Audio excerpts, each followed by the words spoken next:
Salutations friends, welcome back to my channel.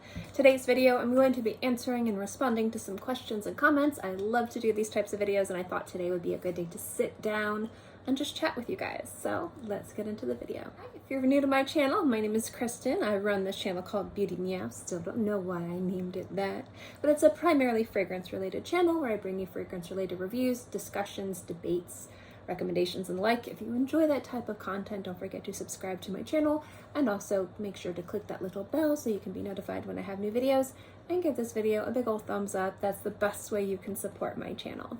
Now, my makeup is looking a little wild today. There's a reason for that, but we'll get into that later in later videos. But I wanted to sit down and answer some comments. It's been a few weeks since I did that and I enjoy doing it, so let's do it. The first comment that I'm going to respond to is from my review of Mon Precious Nectar from Guerlain, and this is from Sharon Bonanno, and they ask, why can't I find this fragrance anywhere?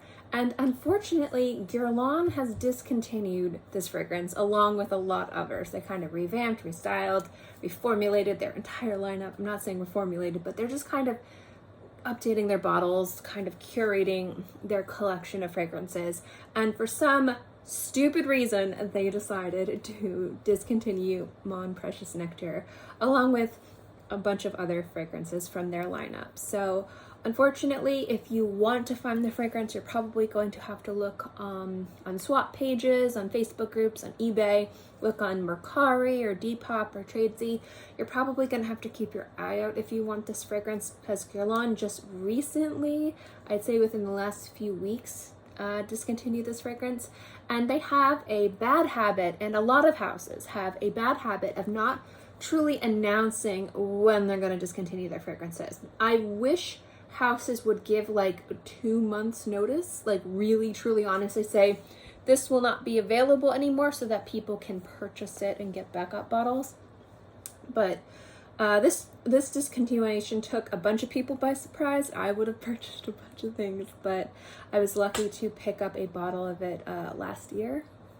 So I am happy to have it, but yeah, unfortunately it'll be very hard to find now. This next comment comes on my my Raja Parfums collection, where I share with you the fragrances from Raja that I own, and it's been a while since I've done this. I have added 1 or 2 more fragrances, but not enough to update the video. And this comes from Crazy Cat 70. And their response was, you buy the most random ones. And I actually really like this comment, and I kind of wanted to get into this a little bit.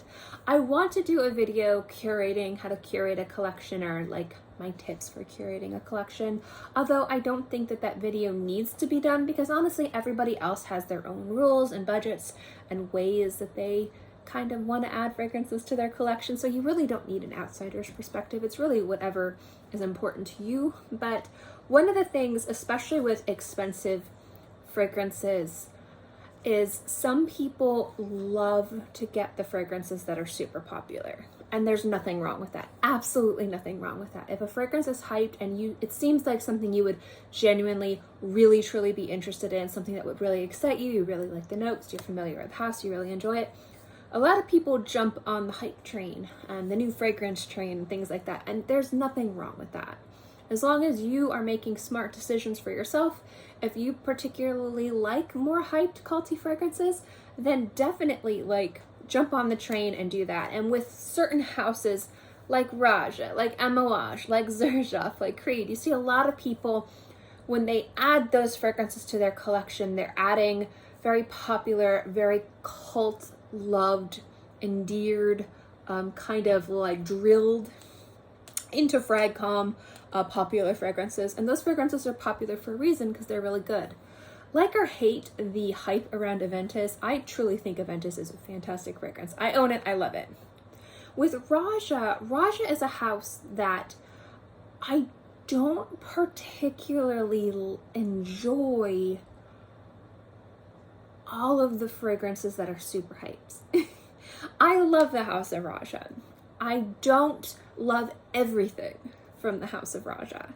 And there are some fragrances from the House of Raja that I think are great, but I'm not itching to add to my collection. So a lot of these kind of more random, like more less talked about, less hyped fragrances from the house are the ones that I love. Discontinued gems from this house, like Beguiled, I just reviewed. That is a discontinued fragrance from the house. And to be perfectly honest, that fragrance was fantastic and deserved way more attention. And another one that I love is Kingdom of Bahrain. That is one of my absolutely favorite fragrances ever. And that fragrance is most definitely not hyped. It was discontinued. And Raja doesn't just discontinue fragrances to discontinue. He has a very specific way that he curates his collection. And I love that. I love it when houses really hone in. As long as they kind of let people know that things are being discontinued, so that way you can get backup bottles. I don't have an issue with things being discontinued, unless it's like Lancôme, their Maison Lancôme line, they seem to just discontinue just by closing their eyes and pointing at whatever fragrance is on the screen. Curating a collection, I think, is one of the things that is very important for luxury and niche lines. I think instead of just having everything, having some sort of cohesion, having some sort of prestige and FOMO, fear of missing out. I know I'm an adult. I have to say that out loud so I remember what it means, because I don't understand the lingo kids have. I don't know. I guess what I'm trying to say is like, I really appreciate the way that Raja curates their fragrance line. And for me personally, I prefer just how I like to smell. I'm not saying that these are better fragrances, but if I'm going to spend that amount of money on a bottle of perfume, I want to know that I'm going to love it. And generally, I find that I like his less popular stuff. I do. Now, I adore Amber. That's one of his most popular and most famous ones. Fantastic fragrance, one of my favorites.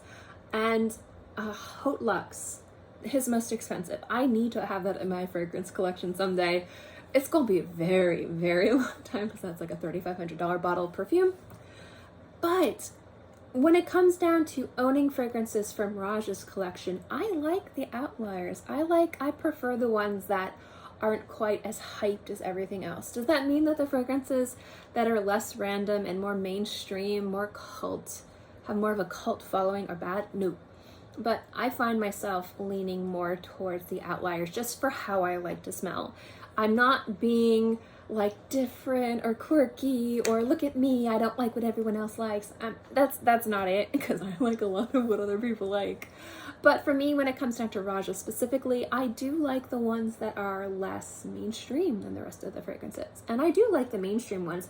I just haven't had a particular desire to purchase those yet.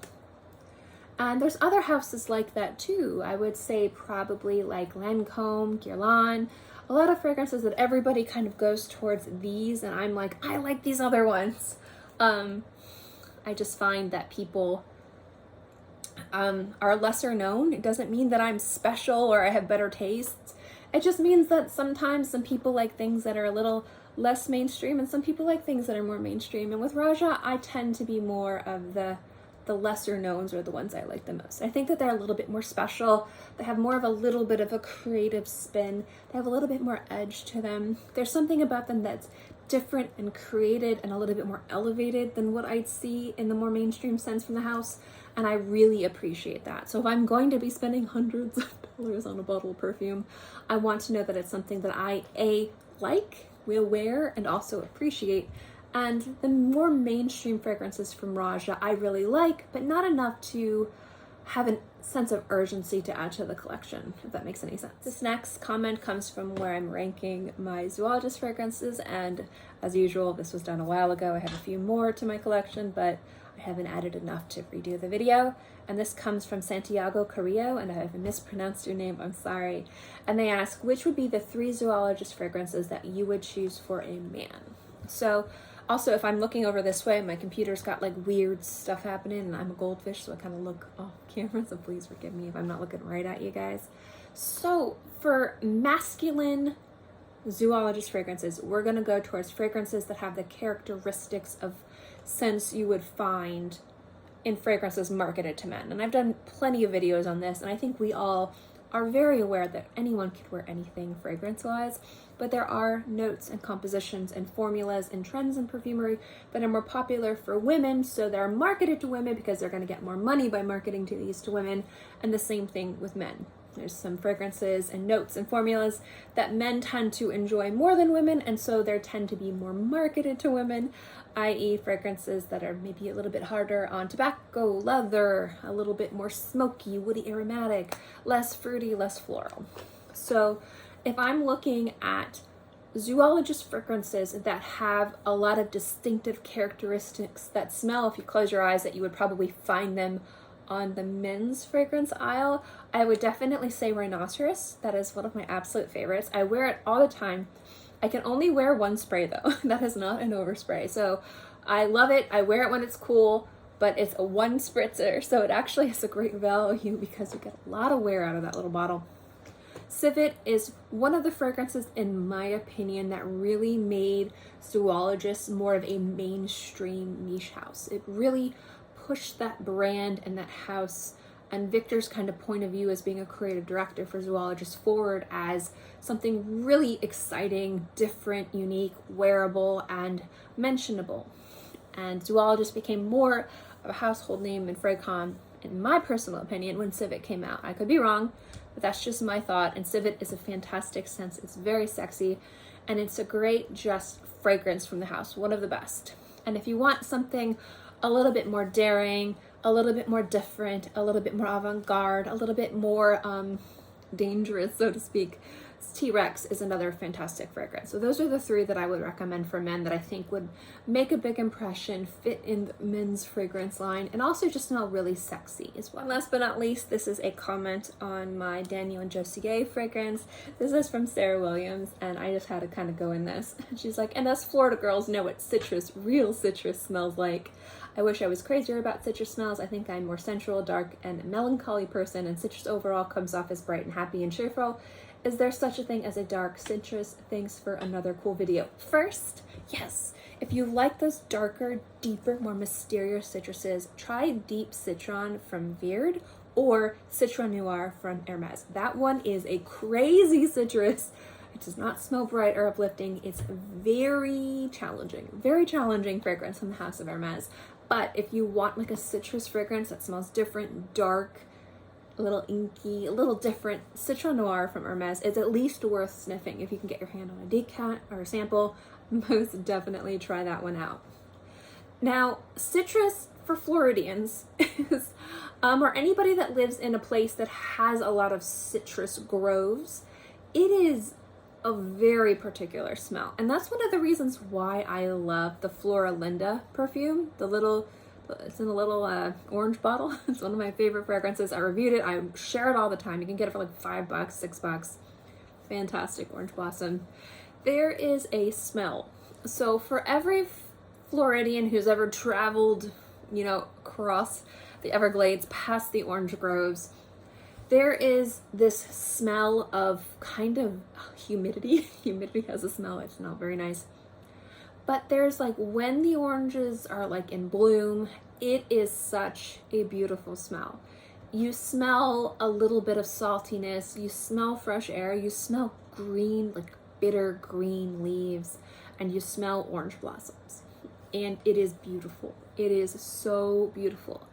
And actually one of the things that we're doing with this property, with this house that we live at, is we're completely redoing, like not completely redoing, because we live on a very wooded lot. It's really nice. Oops, as I bump the table, my iPad's on.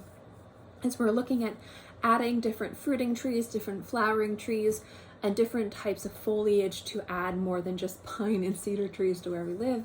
And we're looking at getting specific citrus trees. And when we go to these nurseries and we look at these trees, they're blooming and they just smell so amazing. And that smell is so reminiscent of like being in a car, being car sick, so I'm always car sick in cars, but driving up to Disney World, and when the orange trees are blooming and you've got cold air blasting in your face from the windows being open in your minivan as you're driving to go see Mickey Mouse, that smell is just beautiful.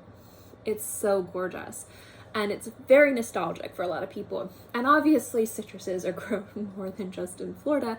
And I think wherever anybody lives, there's that environment of this smell reminds me of this. For some people, it could be a lot of woods. For some people, it can be the mountains. For some people, it can be the beach. For some people, it can be like a tarmac. Maybe you live in an urban city and the smells of everything are just kind of grounding to you. And I think for a lot of people in Florida or in places where there's citrus groves, there's something so beautiful about that smell. And it's something that hits home for a lot of us. Not all of us, but a lot of us. And for me, very much so. It's why I love orange blossom and white flowers so much.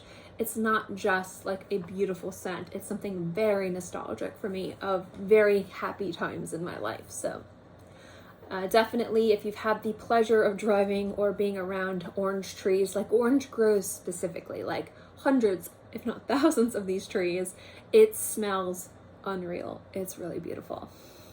Anyway, guys, that's it. Not too much today, just a few comments I thought would be fun to sit down and chat with you guys. Thank you so much for watching this video. I hope you enjoyed it.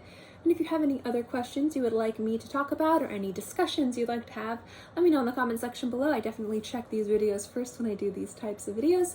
So thank you guys so much for watching, and I'll see you next time. Bye!